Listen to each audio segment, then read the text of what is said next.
Good day, students. Welcome to the fourth recording on the module food proteins.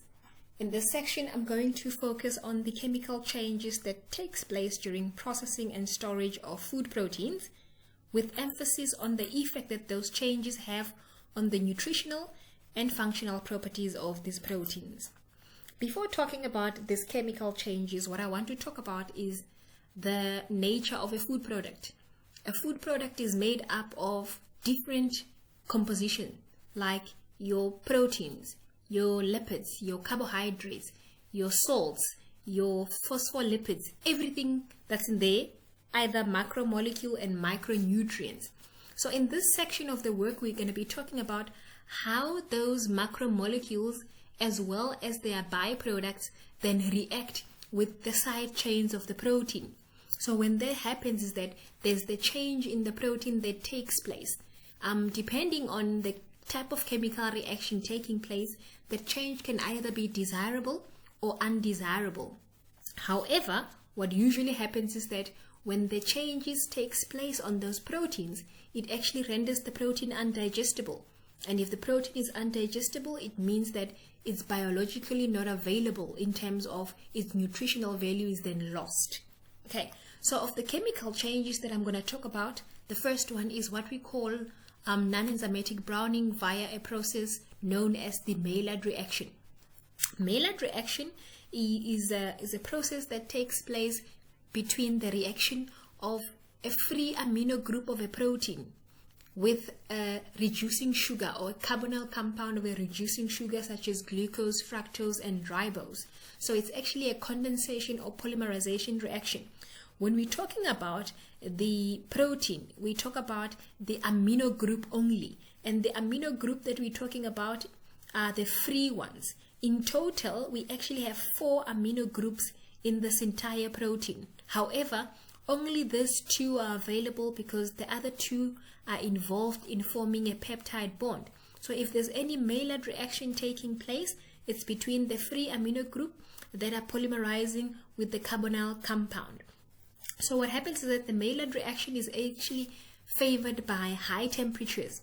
And when the amino acid asparagine is present, what happens is that it also forms the Maillard reaction, but then even forms carcinogenic products such as acrylamide. So in that manner, it means that the Maillard reaction is not desirable, because what it does, it leads to formation of carcinogenic products as well as decomposition of certain amino acids, especially when browning takes place, where the pigments that are formed are brown. That can also be desirable if you're talking about browning of a steak, browning due to your peanuts being roasted, or your cocoa beans have been roasted for coffee manufacture. However, that process also becomes undesirable when sterilized milk or UHT milk comes out with a caramel flavor. So depending on the product, like we already mentioned, it's either desirable or undesirable. And another 2 advantages of that is that besides the colors, there's also flavor formation that's associated with some of those products that I made example of, like baking of bread. You can smell the aroma of bread being baked from a distance. That's the flavor that comes about. And secondly, those Maillard reaction products are also known to possess what you call antioxidant activity. Therefore, it means they are able to prevent lipid oxidation that may take place in food products containing lipids. Number 2 would be the heat. Heating of proteins in terms of denaturation in the presence of water using mild temperatures would actually lead into the improving of the nutritional value of the protein. And the reason for that is what I've already mentioned, that when the protein is in its native state, it's folded. All the peptide bonds are not exposed. But once it becomes denatured, it's partially unfolded. And by unfolding, you are actually exposing all the peptide bonds to the protein. So to the protein or the enzyme. So then the proteases can then break those peptide bonds because they are freely available and accessible. Okay. And then secondly, we already spoke about anti-nutritional factors such as your trypsin inhibitors. So when the protein is being heated, trypsin inhibitors are deactivated, enzymes are deactivated, your polyphenol oxidase, your alkaline phosphatase, so that becomes a desirable effect or desirable outcome. However, in the presence of excessive heat as well as absence of water, this becomes a disadvantage, because what happens is that due to those high exposure in temperature, some of the amino acids become damaged. And at the same time, some become decomposed and dehydrated because of the loss in water. And especially your sulfur-containing amino acids, your methionine, which also is an essential amino acid, becomes lost. And then there's also, because of the high heat, cyclization of the proteins. So in all sense, what happens is that the side chains are reacting or changing into a form that is not recognized by the body, therefore it's biologically not available. And then in terms of oxidation, you might have learned about lipid oxidation with the chapter lipids. So during lipid oxidation, you form what you call free radicals that end up forming what we call your lipid oxidation products that are rancid. So those lipid oxidation products that are rancid or free radicals thereof can then react with the side chains of your amino acid, especially your amino acids methionine, and forming what we call methionine sulfoxide, which obviously the body cannot recognize because can only recognize methionine, and that becomes a problem in terms of bioavailability. Secondly, in terms of oxidation, we have another type known as light-induced, or some other textbooks will actually refer to it as photooxidation, whereby especially the lighting that is used in places where the cheese or dairy product are being displayed in a shop, those light can actually be absorbed by the proteins in the food product, and in that way it distracts some of the essential amino acids, producing off flavors, rancid off flavors in milk and milk products. Okay, and then the fourth one would be what we call reaction with polyphenols. Your polyphenols, we all know polyphenols bring about the astringency and the bitterness, and then it provides color. Think about your red grape juice and your purple anthocyanins and stuff like that. So what happens is that those polyphenols are actually contained in a lot of plant products. But a disadvantage is that those polyphenols or phenolic compounds and flavonoids, what they do is they react with your amino groups on the proteins, the side chains, and then it decreases the availability, because I mentioned each and every time when something forms a cross link with the proteins, then the body cannot recognize that protein in that form. It recognizes the protein in its own original form. Okay, so therefore there's loss in biological value. The fifth chemical change is what we know as racemization. Racemization takes place when there's heat or there's heating of the protein in the presence of an alkaline condition, and that usually happens during extrusion of soybean of soy proteins to form your soy means. So those are the conditions that are actually applied in that process of extrusion. So what happens is that due to those high temperatures and alkaline condition, there's actually isomerization of the protein from your L form to your D form. You still remember L and D form? And then when that happens, we already mentioned that when the L changes to D form, then the body cannot recognize it. So even if it was a product that contains high quality amino acids, they become unavailable. Therefore, its protein efficiency ratio becomes decreased. So that's then all about the chemical changes. And then we then talk about the functional properties. So in terms of functional properties, we've been talking about these functional properties ever since we started recording these lectures. But what are these functional properties? Functional properties are actually physical and chemical properties of a molecule, and that actually affect the behavior of the protein in the food system. So when you have a protein that is being processed, and then what happens is that the outcome then affects how that protein will affect in food. What is it going to do to food? Is it going to increase the flavor, the texture, or whatsoever? So those are the functional properties. Okay, so the most common food proteins, I think we've already mentioned a lot of this. I'll just mention a few, like your gluten structure that's formed between glutenin and gliadin, that's found in wheat. It's good in terms of dose structure.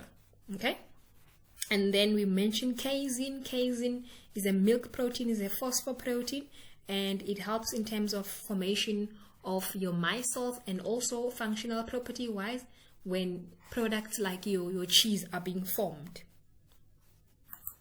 And then of the functional properties here, all the functional properties, I'll just go through a few because I've mentioned a lot. So one of the general functional properties of your proteins are organoleptic, or you can call it sensorial properties. Okay, so it provides color. We already mentioned the Maillard reaction, didn't we? Flavor, still the Maillard reaction, but also when we talk about flavorants, some of the amino acids are used to enhance flavor, like your monosodium glutamate, and some of those dipeptides that are formed between your amino acids, like your aspartame and your phenylalanine, are combined together to form the sugar replacer aspartame. So that's the flavor and the odor still coming from the Maillard reaction. Then we talk about binding, lipid binding. We spoke about salting in of protein that helps in terms of the moisture and water binding of sausages. We spoke about rheological, the viscosity and gelation in terms of your dough structure, in terms of your egg being denatured and it becomes viscous and opaque. And then we spoke about blendability, that some of these proteins complement each other. Like we already mentioned that soy protein contains good quality proteins, but gluten doesn't. So what happens is that you can fortify one with the other so that you can increase the protein quality. This next section of the slide here is just showing you the different types of functional properties, everything that I've mentioned, the mode of action that I've already mentioned, and then here it's actually specifying the food systems, like I've already mentioned your sausages, already mentioned the whipping of cream in terms of the egg white and stuff. Go read about those and know each and every functional property. Okay, and then the plant proteins. When we started, we mentioned that there's 3 categories of protein based on their quality. We mentioned low, medium, and intermediate. So we had mentioned that the plant proteins are usually on the low side, and that's obviously due to the fact that they are missing a lot of essential amino acids. So of the plant proteins, we usually get them from cereals, from legumes, and peanuts. So those are the type of proteins. Go read about that. And then the wheat proteins, we already mentioned that wheat proteins have bread making properties because during dough formation, the gliadin and the glutenin form a complex that's known as gluten, and that helps in terms of dough structure and leavening of the bread, and then loaf volume, and that's due to how the gluten structure interacts with each other. Okay, and not only does gluten, the wheat proteins contain only gluten, there's also other water soluble proteins in there, like your albumins. Okay, and then coming more to your maize proteins, we have your maize proteins, especially your zein, and then your glutenin. They are low in albumin, globulin, and also essential amino acids, because we're still talking about plant proteins. You also have your rice proteins, and then the main storage protein there is glutenin, which is obviously the same as the one you find in wheat. And then you also get the proteins that are found in the rice bread, which is your albumin and globulin.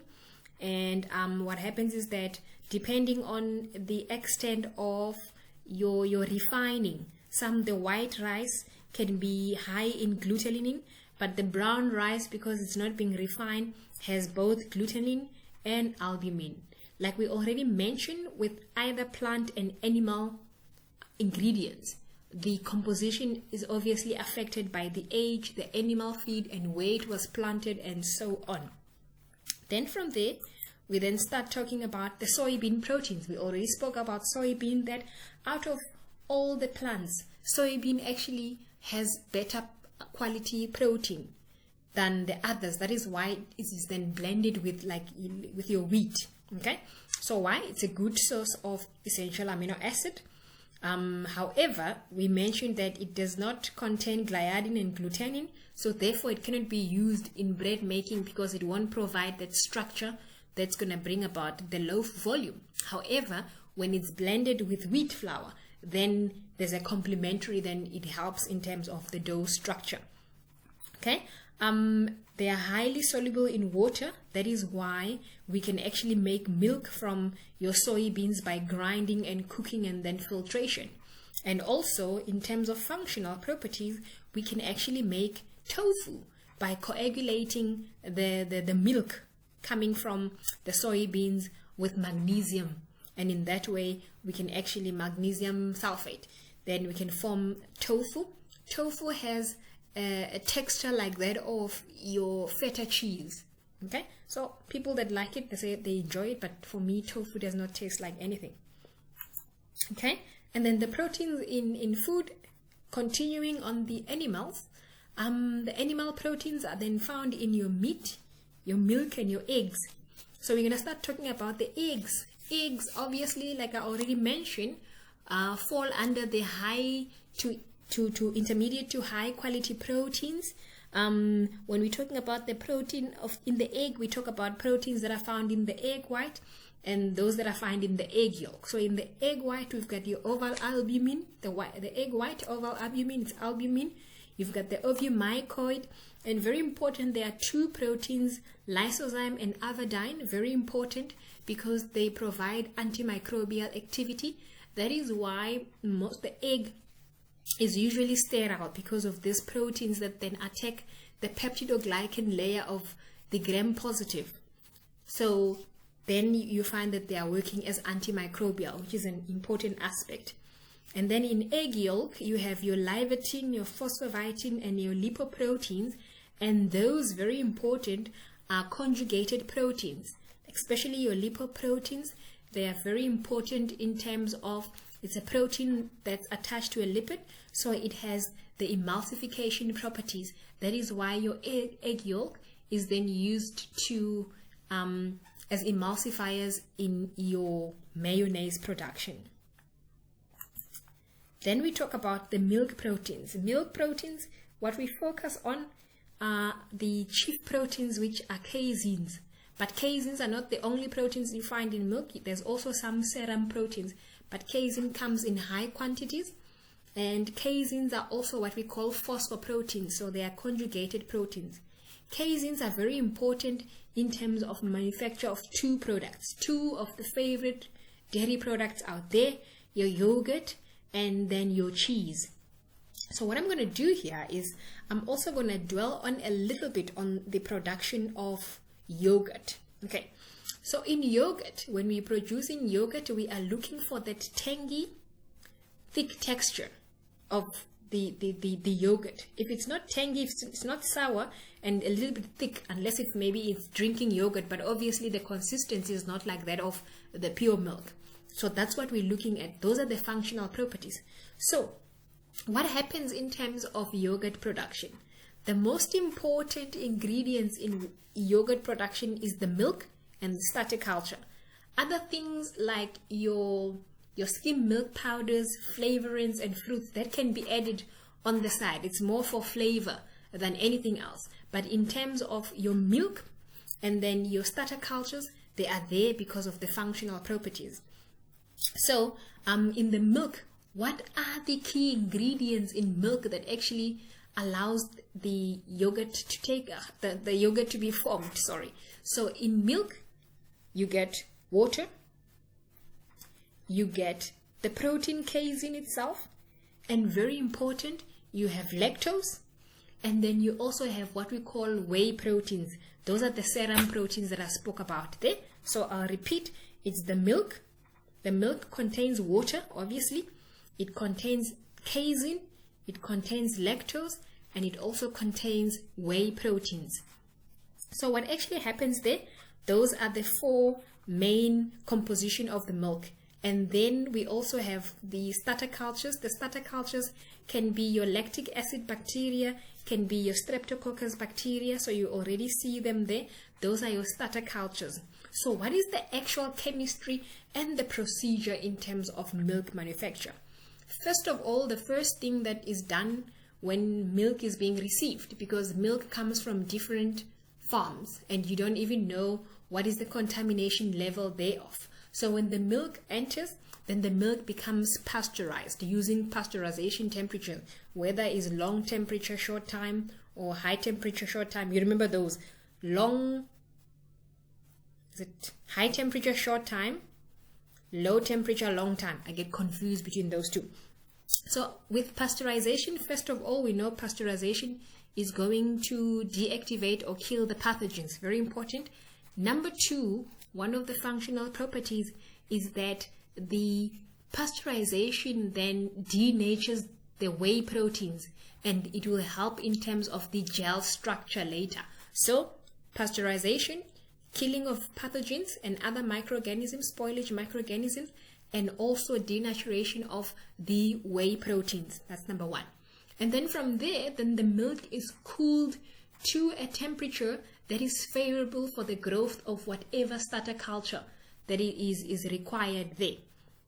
So depending on the type of starter culture, this can range from a temperature of 40 maybe to 50 degrees Celsius, just making an example. Okay, so when the milk is cooled to those temperatures, then the starter culture is then inoculated. I mean, if we say Streptococcus chromorus, Lactobacillus acidophilus, it's self-explanatory. So what happens there is that when the starter culture is then inoculated and incubated in that milk solution or in the milk, what happens is then the lactic acid bacteria or the starter culture, what it does is it ferments lactose. It uses lactose as a nutrition, and then it ferments the lactose, and then the byproduct of that chemical process is lactic acid.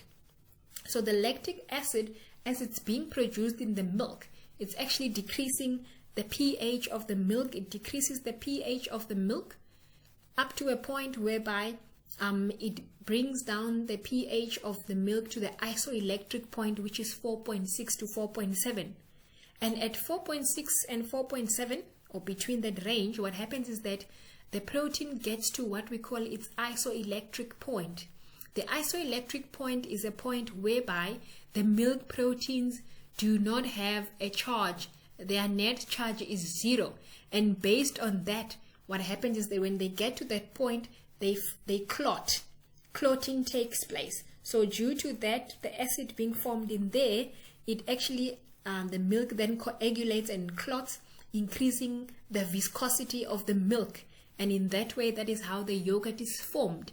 Together with the viscosity or the viscous mess, the denatured whey proteins, it forms a gel structure that binds in nice water tightly in the yogurt and brings about the texture and then the flavor of the acid because of the lactic acid tangy flavor.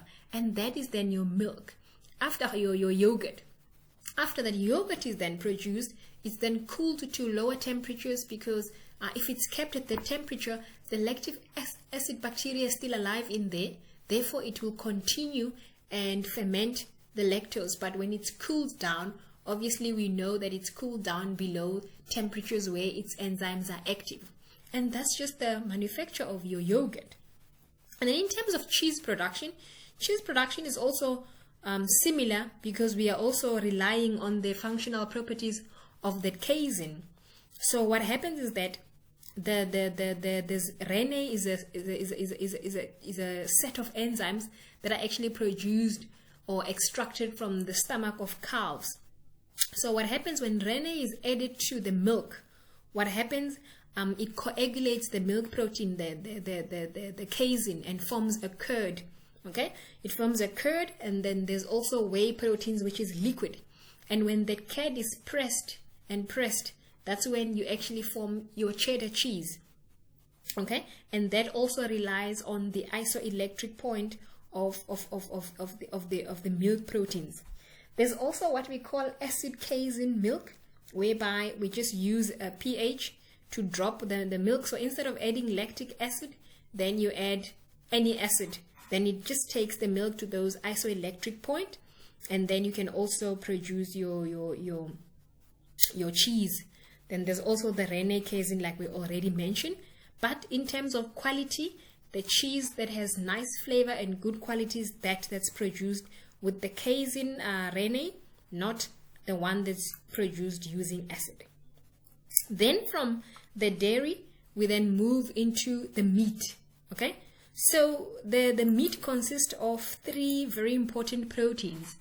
We have the fibrillar proteins, that's the muscle protein, and that's made up of actin and myosin, and that's actually responsible for muscle contraction and ATP due to release in energy. Then we have collagen. The collagen is the connective tissues, those ones that are actually surrounding the contractile tissues. Like, think about your nose. Your nose is made up of collagen.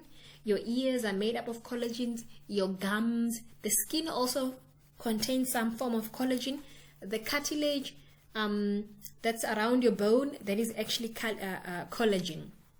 And then there's also water-soluble proteins that are also part of the meat. So all these proteins, they complement each other in terms of muscular and structural ability of the proteins to function. So in terms of these 3 different types of proteins that are found in meat, they may differ depending on the nature of the animal, like whether the animal is a young animal or is an older animal, and that alternatively affects the eating quality of the meat. So in terms of that, so affecting the eating quality of the meat, one other important aspect is what happens after the meat has been slaughtered, the cow has been killed. Okay, that does not sound very nice, but when the animal has been slaughtered, so what happens is that the meat undergoes what we call rigor mortis, where the muscles become stiff and it cannot be consumed or used in that form, so it has to be aged. So aging depends on the type of method that's being used. If it's just physical storage, there's different storage conditions. I'm not going to dwell more on this because there's another topic or chapter module on meat where you're going to talk about this in depth, and the other year I actually repeated this twice, so let me just mention it here. So the meat is aged under certain conditions of temperature and time. However, there are also alternative processing whereby you can use things like your enzymes. Those are actually applied in tenderizing meat. Like when you marinate your meat, sometimes most of those marinades contain your enzymes. So what those enzymes and tenderizing and aging does is it helps the meat now to increase its water holding capacities, because the adhesion that would have formed due to stiffening of the muscles would be lost, and in that way the meat will be usable. So we'll talk about this later in another chapter. And then still talking about proteins that are found in food, we also talk about collagen. We had already mentioned that collagen is used to form gelatin. Collagen is found in the connective tissues. So in the food industry, collagen is actually made or extracted from the hides and hooves of animals, especially your pork, and then also in fish. So due to the fact that pork is not halal, that is why there's alternative places like your fish where you can actually get gelatin from fish. Okay, so one thing about collagen is not soluble in water. However, its byproduct gelatin is. And gelatin has the properties that are similar to that of agar, in such a way that it is reversible, whereby it can be heated into a liquid, and then once it's cooled, it becomes a solid gel. So in that way, it has its sol gel state, which is affected by obviously different temperatures. Okay, so the one functional properties of gelatin is that when it's cold, in cold water, it absorbs 5 to 10 times the weight of its weight in water. And then what happens when it's heated, it actually melts and dissolves. So it helps in terms of the water binding properties in terms of the food product that it's formed in, or where it's added, sorry. So collagen on its own, like I already mentioned, collagen is made up of a triple helix that are wound together to form its quaternary structure.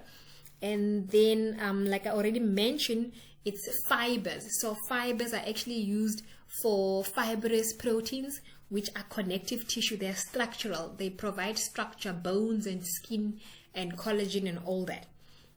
So collagen is actually made up of a repeating sequence of 3 amino acids: your glycine, your hydroxyproline, and lysine. So it contains a high content of diabasic and diacidic amino acids, but with few of your cysteine. Therefore, you don't get a lot of those cysteine-cysteine bonding in there. So collagen can be heated up in the presence of acid and alkali, and in that way it forms gelatin. So how is gelatin formed? Gelatin is formed by heating your collagen in the presence of water that is acidified at temperatures above 80 degrees Celsius. So those temperatures and time that are employed there, they help in terms of rupturing the peptide bonds. So it breaks down the peptide bonds, it breaks the secondary bonds, the hydrogen bonding, all those bonds into smaller chains. And that is why at the end of the product of the day, the gelatin product that is formed then is a smaller molecule, and therefore it can actually dissolve in water. And the reason for that is because during heating, when the peptide bonds rupture, there's some disorganization of a number of bonds between the chains. So the chain configuration changes, because then you have long chains with no interchain bonding. So you get some longish, your alpha helix on their own, separated, or they are cut into shorter chains, depending on how the processing went on. So you can see there, you have your collagen molecule in acid water. So the arrows there are indicating the breaking point. So the breaking point can either be formation of shorter chains with interchain bonding, or long chains with few interchain bonding. So those smaller molecules then help in terms of dissolving this gelatin in water. And another aspect of your proteins, they are responsible for the flavors. Besides the Maillard reaction, the amino acids themselves are responsible for the flavor. Okay, one of the very most important amino acids in terms of flavor is a glutamic acid, that when it's complexed with sodium chloride, it forms glutamic acid, which is an important flavor enhancer, especially of savory products like your beef stews, like your what is this thing? Your chicken stews and your beef cubes and stuff like that. So it helps in terms of producing enhanced flavors. Another aspect of your amino acids are that some amino acids that are joined together, they form what we call sugar replacers. Sugar replacers are non-nutritive sweeteners that can be used as an alternative, especially by people that suffer from diabetes. So those ones have lower calories and you can use less. So they are actually made up of amino acid, and they are very much sweeter than your sugar. When we do another chapter, flavorants, when we're talking about sweeteners as flavorants, we're going to talk about all these 3 sugar replacers, your aspartame, your allitame, and a neotame, in terms of how do they go about increasing the sweetness and so on. Thank you very much.